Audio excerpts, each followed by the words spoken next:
Throughout history, a few rare individuals have devoted themselves to skills and knowledge in a wide variety of subjects. Known as the Renaissance man, people like Aristotle, Leonardo da Vinci, and Benjamin Franklin have contributed much to humanity through their knowledge. Here in Kansas, one man's lifetime of devotion to knowledge and service certainly achieves these landmarks, and in doing so, renders upon him the title of Olathe's Renaissance man. His name was Marshall Ensor.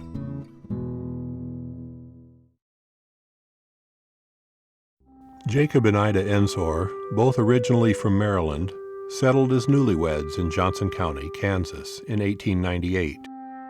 Giving up comfortable lives on the East Coast, they were determined to make their life together on a farm. Both were industrious and hardworking, traits they would pass on to their children. In 1899, Marshall Hamilton Ensor was born, and 5 years later, in 1904, came his sister Loretta.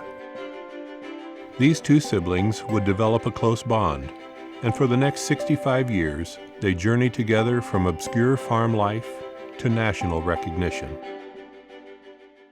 In 1909, the Ensors moved with their two children to a 120-acre farm south of Olathe. At the time, Olathe was a small agricultural county seat with a population of approximately 3,000.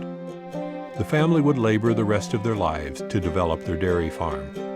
As a boy, Marshall would follow close behind his father, learning trade after trade. Inquisitive about everything, it was soon evident that he had a talent working with tools and could do just about anything. At the age of 10, Marshall's cousin gave him a scroll saw as a gift, and he began making intricate doll furniture for his sister out of cigar box wood. In 1911, tragedy struck the Ensor farm. Jacob, Marshall's father, contracted polio and became bedridden. Ida was left to oversee all aspects of the farm. Marshall and Loretta helped their mother with the farm and household duties while attending school. Eventually, Jacob learned to walk again, but this traumatic incident instilled responsibility and self-reliance in young Marshall and Loretta. As a student at Olathe High School, Marshall's talents continued to develop. He made a kitchen cabinet in his manual arts class and entered it into the Simon Saw Company's national competition, winning first place. That same year, the manual arts teacher at Olathe High hired Marshall as a paid teacher's assistant. He was 15 years old. Marshall graduated from Olathe High School in 1917. That fall, he drove Loretta to her first day of high school, and the course of action that took place on this day would forever alter his life. Olathe Superintendent E.N. Hill pulled Marshall aside and asked him to become the manual arts teacher for Olathe High.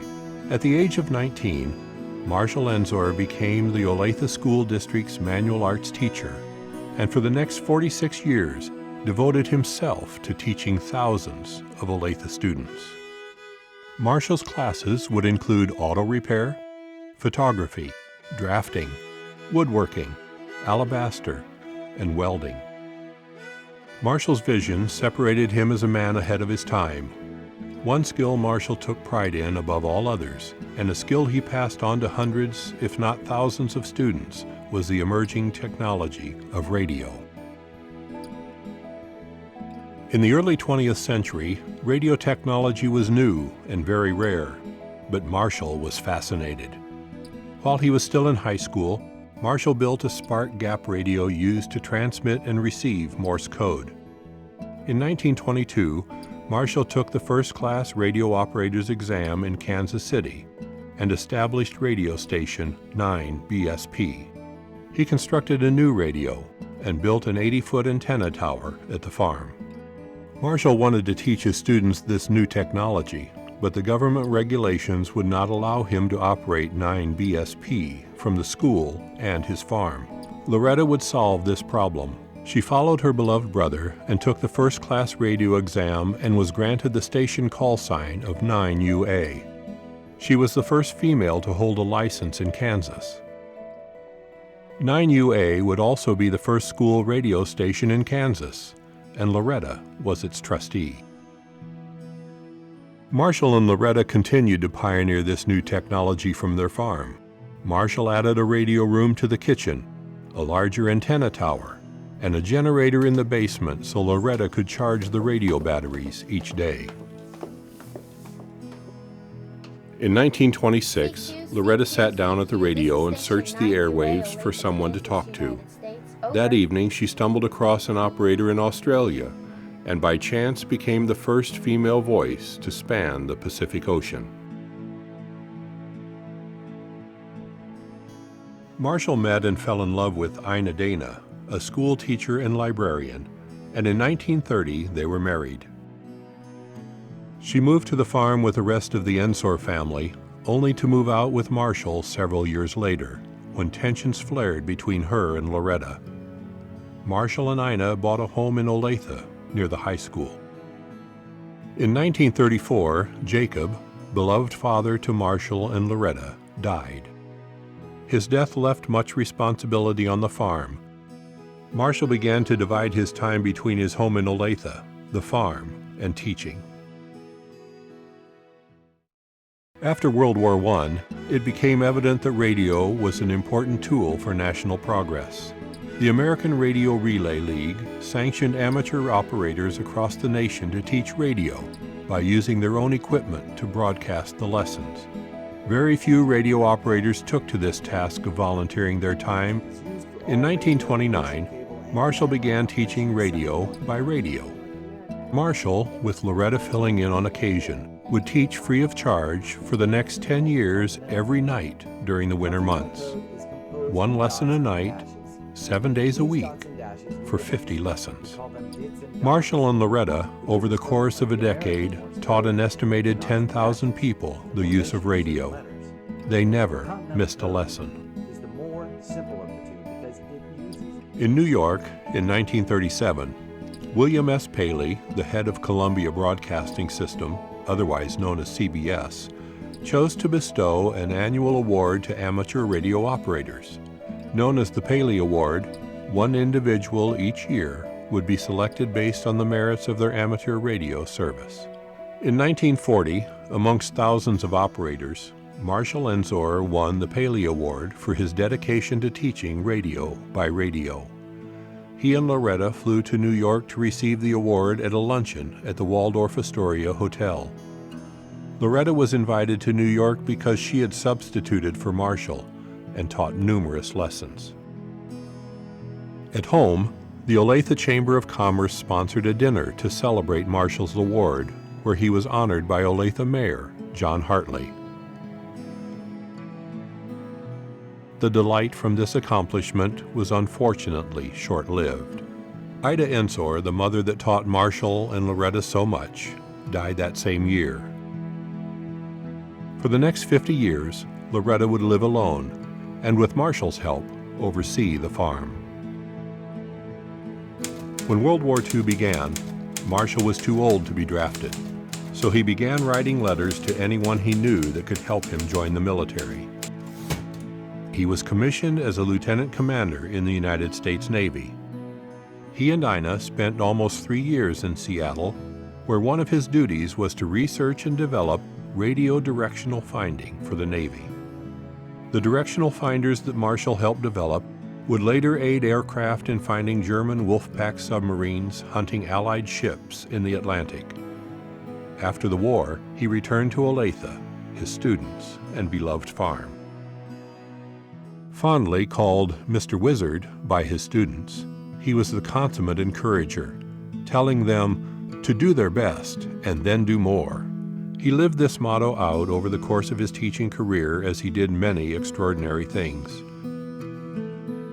Marshall was instrumental and organized with his classroom procedures, and he once again found himself far ahead of his time. In the 1940s, he began offering a manual arts class to girls, practically unheard of at the time. He taught female students electrical repair, how to build a cedar chest, and many other vital skills.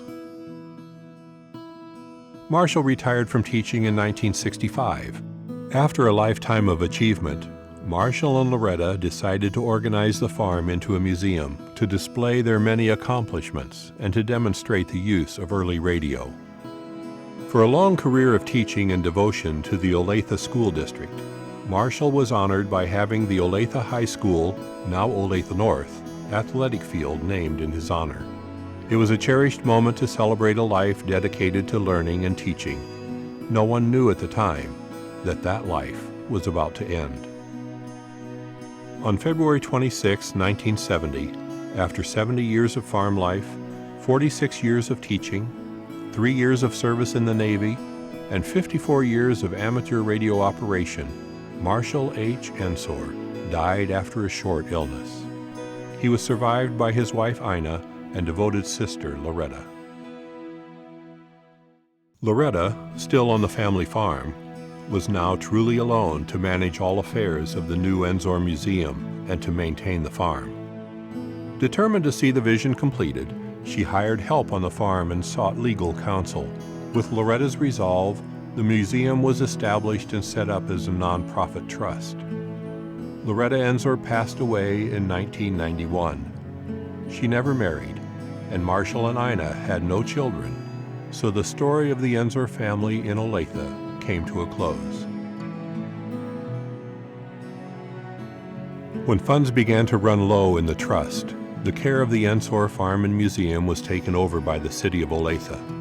In 2003, it was selected as a Kansas Historical Site, and in 2004, because of the Paley Award Marshall won in 1940, the farm and museum was approved as a National Historical Site. In 1929, Marshall wrote an essay about a grandfather clock he had built. The closing paragraph of the essay speaks of his thoughts about the clock. But for us today, looking back on the life of Marshall Ensor, the words speak just as well of the man himself. I often wonder if my grandfather clock will, in some future time, be considered with the sentiment and veneration that we bestow on our forefathers' clocks. I am of the opinion it will be considered in the same way, for it has already produced that atmosphere of tranquility and dignity in our home, which can only be produced by an old grandfather clock.